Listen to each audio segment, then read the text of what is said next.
To my channel and this is part 4 in the series of anaemia. इसके पहले वाले parts में हमने आयरन डेफिशिएंसी एनीमिया पढ़ लिया है, हमने मेगलोब्लास्टिक एनीमिया के बारे में स्टडी किया है एंड मेगलोब्लास्टिक एनीमिया जो फॉलेट डेफिशिएंसी की वजह से होता है और उसको आप कैसे आइडेंटिफाई करोगे वो हमने स्टडी किया है।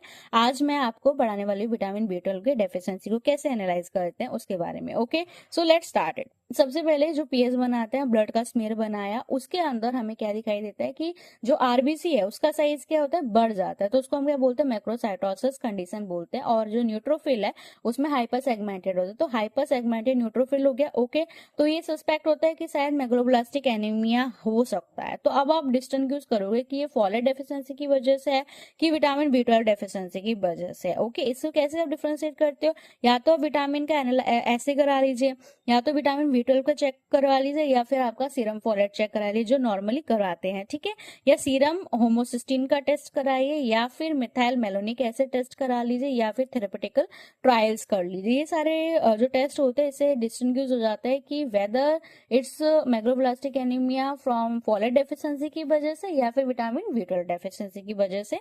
मैंने अपने पहले वीडियोस में बता रखा है आपको कि सीरम फॉलेट को आप कैसे एस्टिमेट करते हैं। आज हम पढ़ने वाले हैं कि विटामिन B12 को कैसे एस्टिमेट करते हैं। ओके, दो टेस्ट है वो मैंने आपको बता दी, या तो आप सीरम विटामिन B12 को ऐसे करा लीजिए, या फिर आप मिथाइल मेलोनिक एसिड या होमोसिस्टीन को चेक करा लिए। तो ये बहुत ही सेंसिटिव होता है विटामिन B12 के डेफिशिएंसी को चेक करने के लिए।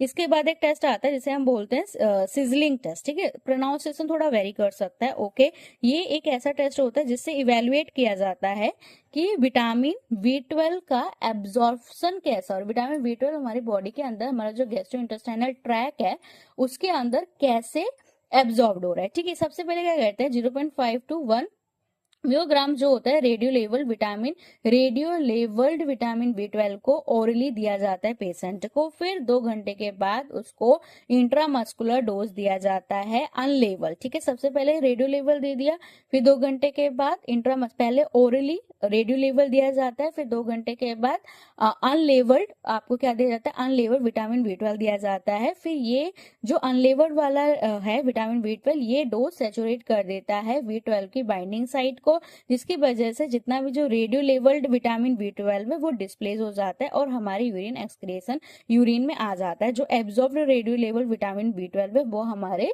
यूरिन में आ जाता है। ओके, तो इससे फिर हम रेडियो एक्टिविटी को मेजर कर लेते हैं। बहुत ही सिंपल है, सबसे पहले पेशेंट को रेडियो लेवल विटामिन B12 दिया जाता है ओरली, फिर 2 घंटे के बाद उसको अनलेवर्ड दिया जाता है। फिर अनलेवर्ड क्या कर देता है, जो भी एब्जॉर्ब्ड हो चुका है रेडियो लेवल्ड वाला रेडियो एक्टिव जो रेडियो लेवल विटामिन B12 है उसको क्या करता है वहां से डिस्प्ले